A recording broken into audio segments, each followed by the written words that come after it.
This is Gail Morgan welcoming you to the Libertarian Counterpoint. Now, your host, James Just. And thank you for joining us today. With me today is John Cameron. John, thank you for joining us today. It's just me and you here today, so we're going to get to hear John at his... wait. We have been added by the gracious Richard Fields has decided to enter the studio. Thank you, Richard, for joining us today. We were just sitting down to go live and talk about this goofy conclusion that the FBI has come to about the shooting of the Republican baseball players on the baseball field. But yeah, I got involved in a conversation and I didn't realize what time it was. Oh, and there's Felicita in the background. Yeah. I got to show. Yeah. Go ahead, Dave. So this. So anyway, let me put a shirt on. Yeah, that's. So I don't look totally ridiculous. Okay. The show's live right now, but that's right. We'll restart it. Yeah. All right. We can restart it. Yeah, we can restart it. We'll cut all this out. Cool. I mean, the live people who watch it on live on the website, on the Facebook page and whatnot, will get to see all this. But our public access viewers will have no clue that any of this happens. So, the 6 people that see it on public access. Well, how many people actually watch it on public access? Do we know? Greetings from Belize. Hello, Felicita. Hello. We have no idea how many people watch on public access. They don't keep those kind of numbers. No.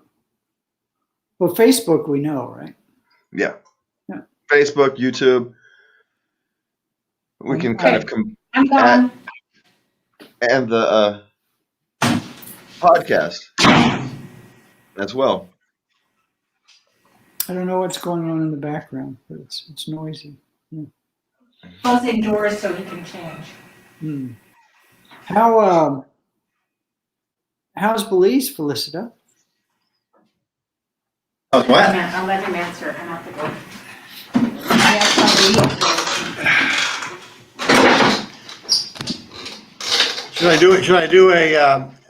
Should I go outside so I can show you a tropical view?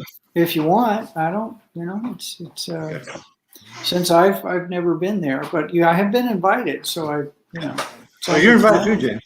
It's my own fault. I didn't. Yeah, they don't let me out the country. Yeah, I'm not worried about them letting me out of the country. I'm worried about them letting me back in. That might be a bigger issue. Yeah. All right, we ready to restart the show? I'm gonna have to remember where we're at when we do this. I didn't even have a chance to look at the topic, so I'm going to be totally freelancing here. Yeah. That's all good. All right, so we are 3 minutes. I'm gonna wait till 3.5 minutes so I can actually do the calculation easy in my head.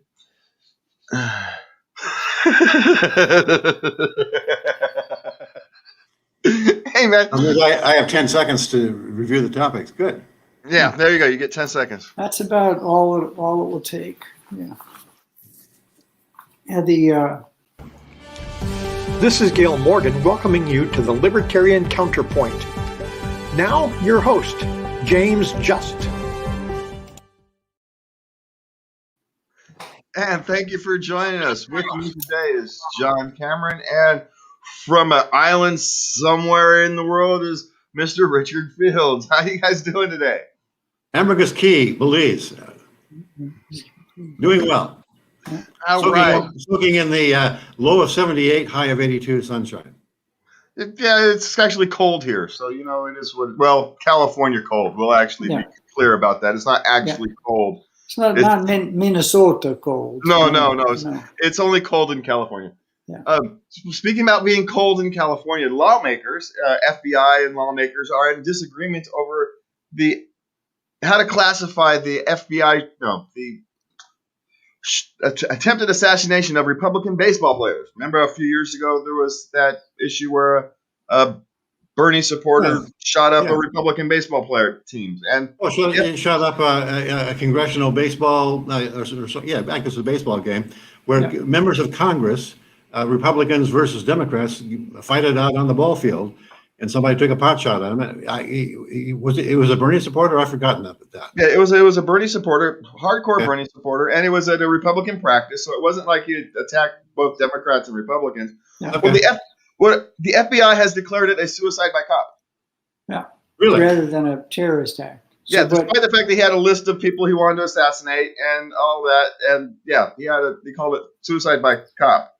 and he Did asked, did he get killed? yes. Yeah. Okay, well that's that's foregone conclusion, right? Well, then, that means that everybody who assassinates anybody who doesn't get arrested is suicide by cop. So I Yeah. don't think that. And the fact that he asked whether the people were Republicans or Democrats before he went back to did he have a van or a car? I think it was a van to get his weapons.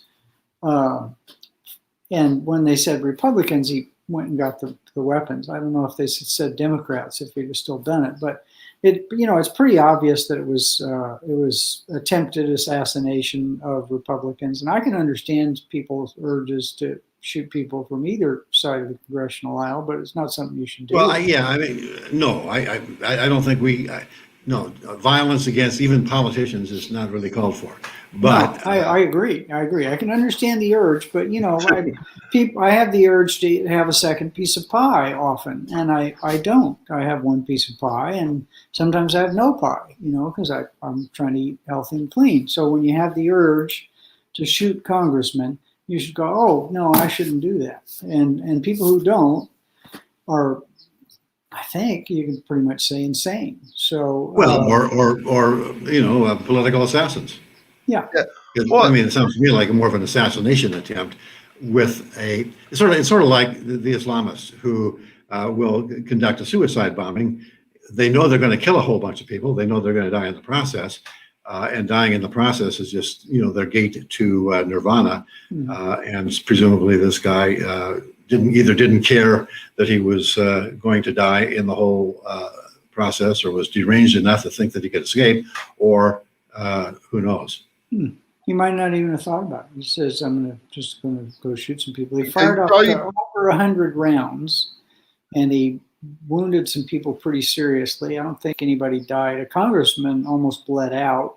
That's the one. That was Steve Scalise, wasn't it? Yeah, yep. And then he was in rehab for a very long time, and so pretty obvious that's if you're going to classify anything as terrorism, you should classify that as terrorism. But they call obviously the guy was just trying to drum up support among Republicans for gun control.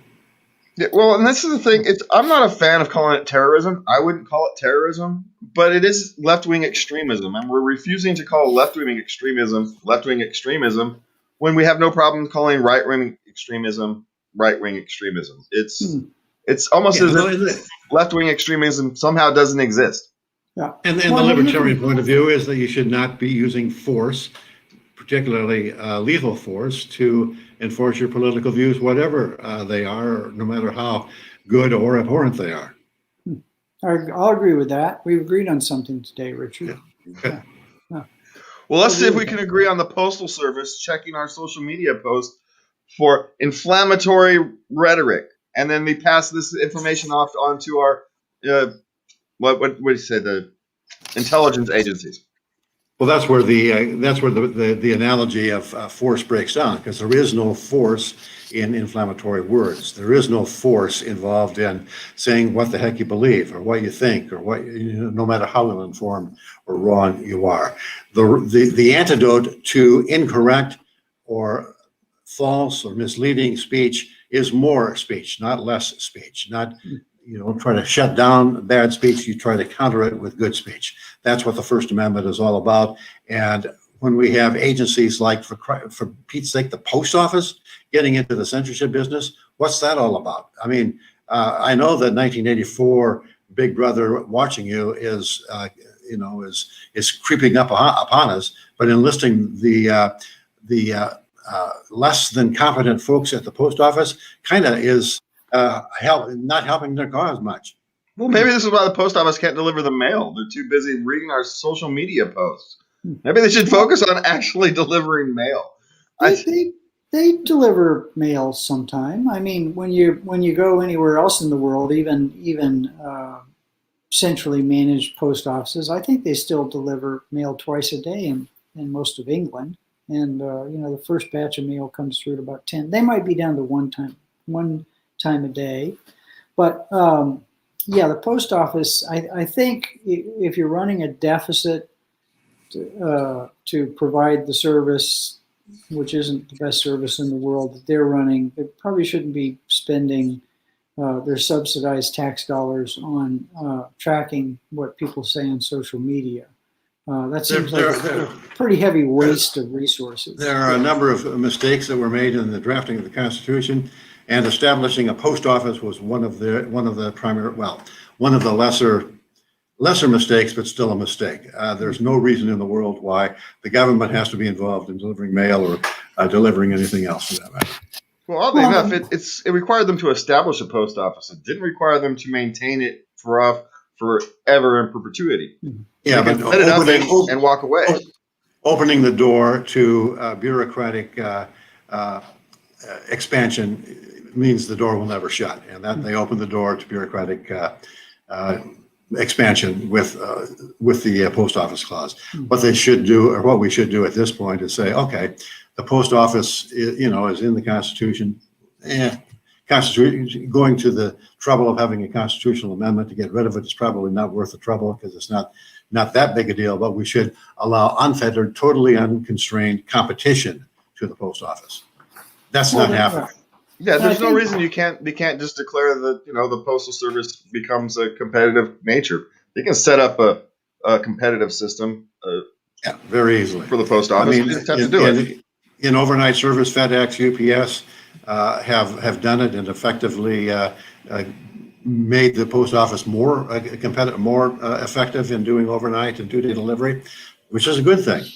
Competition is the antidote to any bad government agency. Let them compete with other folks in the free market. If they're good, free market competition is not going to be a problem for them. If they're not good, then they should see their services wane and wither into the ether. And now, sorry, John, go ahead.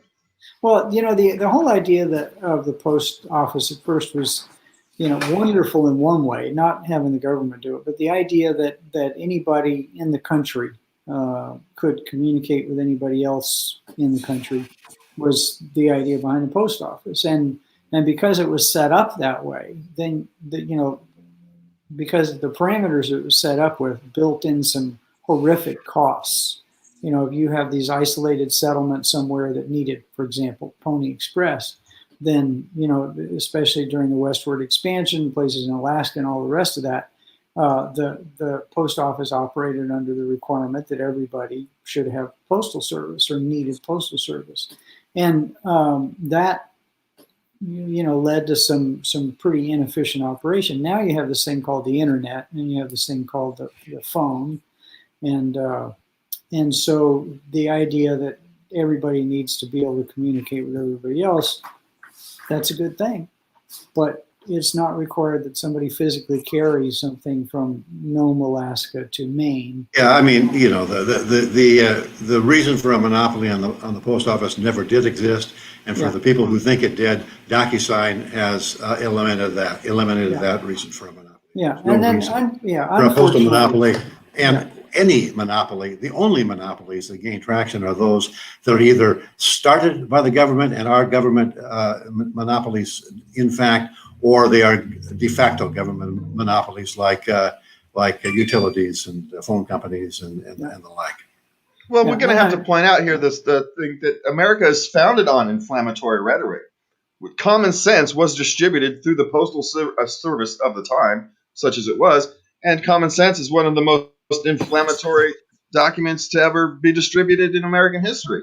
And thank you, Thomas Paine. This notion that our government should be looking out for inflammatory posts against the government is kind of absurd in the United States of America. The whole concept is kind of absurd. Yeah. Agreed. I think we beat the post office to, well, it's already dying, so we don't need to beat it to death. Yeah. Yeah. We can move on. Yeah. In New Mexico, the widow of a slain officer is suing the United States government because they sent this poor what was it? The DEA, ATF? Oh God, I forget which alphabet agency. Maybe it doesn't even matter. Homeland Security, I think. Yeah, they sent this poor officer in to do a what do they call a soft stop. Find some reason to stop this hardened criminal that we know is has a bunch of guns on him.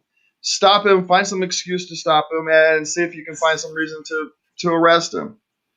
And of course, it went south. The guy got shot, and they were there in battle uniforms, essentially in full their gear in 30 seconds. So they were essentially around the corner.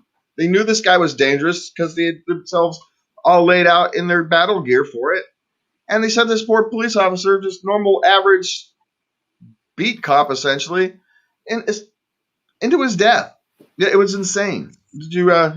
I know, Richard, you didn't get a chance to read it, but John, did you get a chance to check out? Yeah, I did, and it's typical. As I thought of it, I tried to remember the Oklahoma City bombing and all the stuff that came out after that. I think it was either Homeland Security or DEA or ATF or somebody that had a office in that building were suspiciously absent when the bomb went off.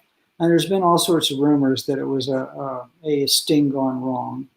And so I think we're going to talk about another sting in a bit. So it's, you've got these people that militarize this country. You've got, these people with this, like, call it tactical gear, doing battle with either real or imagined enemies. And, if the guy was a bad guy and he had and he's got a bunch of guns, then guns in and of themselves are allowed by our Constitution. So that's not a bad thing. So then he must have been doing something else, I'd imagine. He's guilty of some kind of crime. And if there was that danger, they should have informed the cop, or better yet, they should have showed up not 30 seconds after the cop got shot, but 3 minutes before he got shot, so they could get shot at. And I have a feeling if a bunch of people in body armor with their helmets and their automatic weapons would have made the stop, that the guy probably wouldn't have shot a cop. So that's what I'm guessing.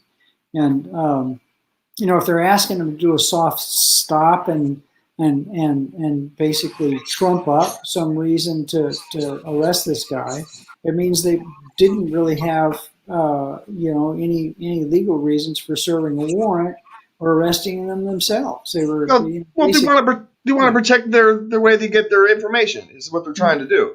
Is they've got all the information they want, but they want to protect how they get it.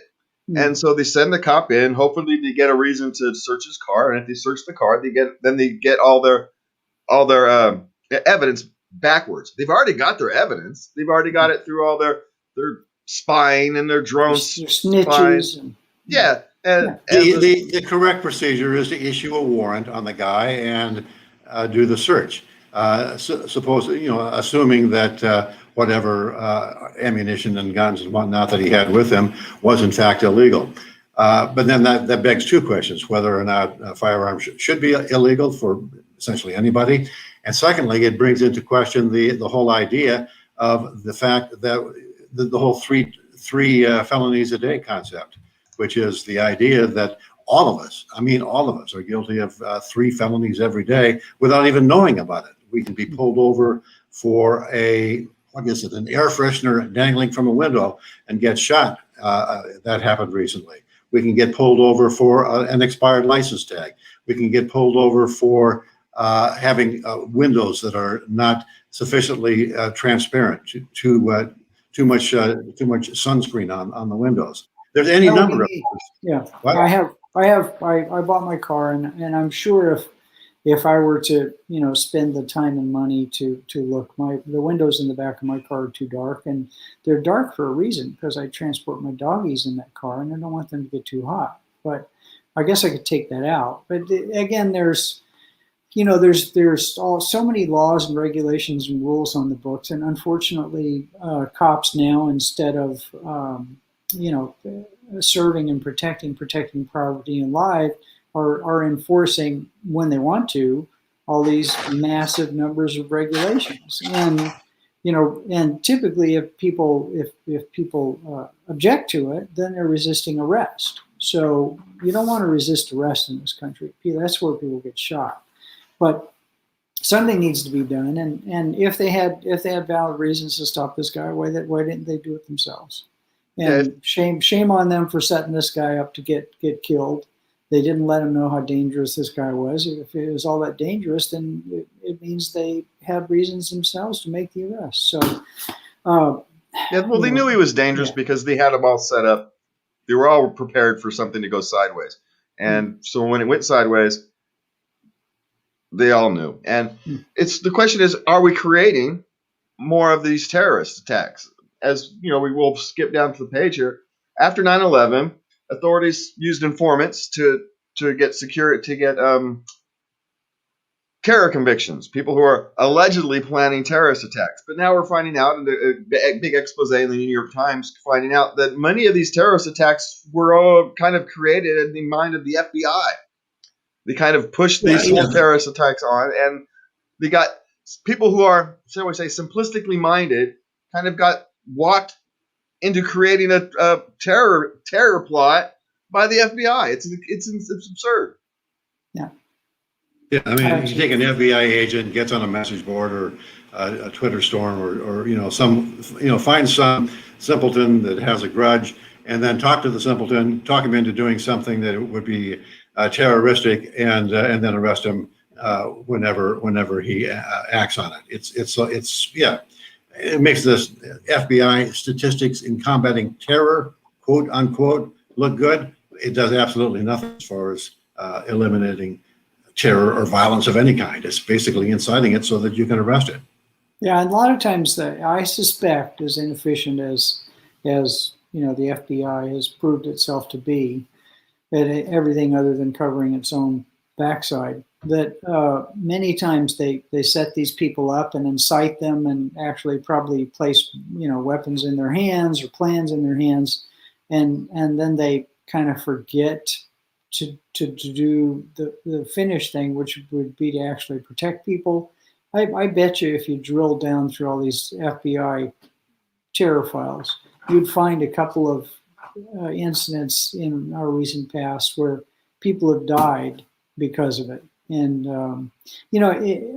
I think, and correct me if I'm wrong, because occasionally I am. This is entrapment, isn't entrapment? Yes, pretty it's much entrapment. Illegal in this country. You'd like to think so. They're skating between the lines, but yeah, it's entrapment. Yeah. In the highlighted story, this guy actually, as he worked along, as the FBI was kind of essentially dragging him along this plot, he says, but children might get hurt. I don't want to do this because children might get hurt. And so he was along the path. This kid was expressing, I need to ask my mother if I should be doing this. He literally asked, I need to ask my mother if I should do this. And they convinced him to. These FBI, they're not for helping our community. They're here for convicting people. And that's a mindset that has become very dangerous. Yeah, agreed. They're trying to find criminals. They're looking for ways. While at the same time, they have an issue. The tech crackdown, apparently the United States and our media is only mad about, what is it? They're only mad about tech crackdowns when other countries do it. When the United States is cracking down on tech companies, and and let's be honest, when they crack down on tech companies, what they're really cracking down on is their users. They're not actually cracking down on the companies; they're cracking down on their users. But that's only okay in the United States. When other countries crack down on these tech companies or on their users, somehow the New York Times manages to understand that they're actually cracking down on their users. So you're missing a very simple distinction. The New York Times is not competing with whoever is the tech platform in China or Myanmar. They are competing with Facebook for advertising dollars. So they conveniently ignore the fact that Facebook is a competitor and decry that Facebook is not cracking down. Whereas when it's I forget the name of the Tencent or whoever it is in China. When it's in China, then 10 cents on competition for the New York Times, so they can, without any financial repercussions at all, they can ride their high horse. Well, and I did read this article, and it was, I wish I had it right in front of me to do the direct quote. Let me see if I can get it, if you guys can bear with me for just a second here, because it's entertaining as heck that, no, I'm not, well, maybe I am. Just bear with me here. Well, why don't, I'm not going to get it because it'll take me too long. I apologize, folks, for listening to me blather while I'm trying to be techie. I shouldn't do this. I should have had it ready.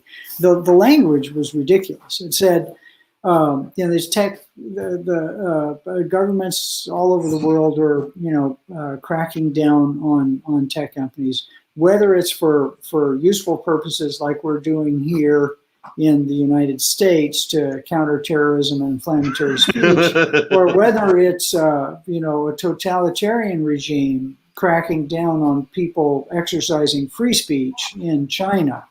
And it was that blatant of a misthink, where basically, if we do it here, and it's, oh, by the way, they didn't put the word Republicans in there or right wing people, but it was assumed, then it's okay.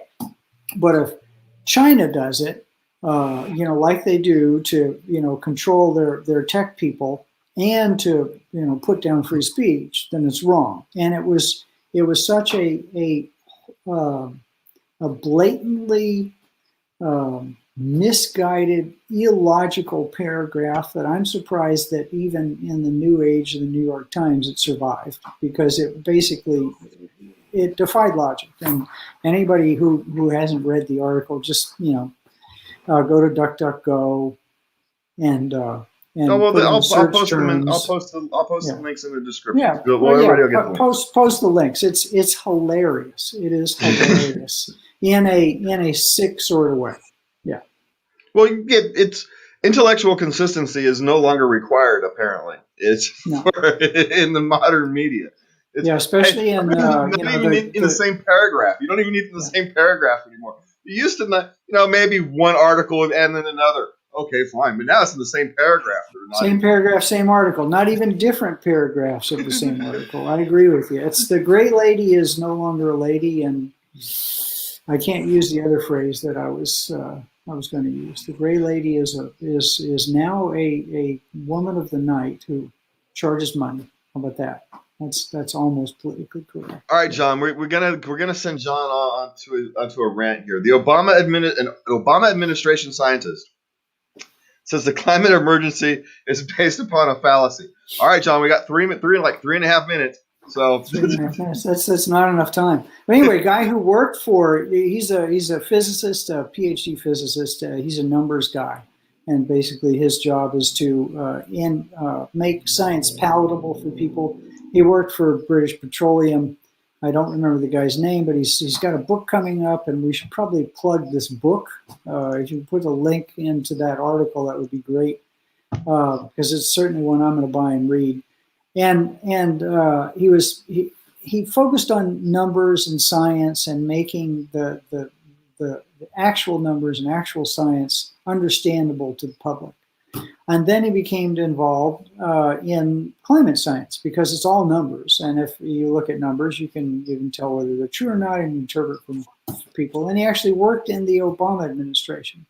And then he came to a realization, like an epiphany, that he was trying to make numbers palatable for people so that they could understand climate science when there wasn't good science behind the numbers he was trying to explain to people. That there were many conflicting reports, that the models people were quoting were flawed, that the science behind it had become politicized, and he was selling something that basically didn't exist.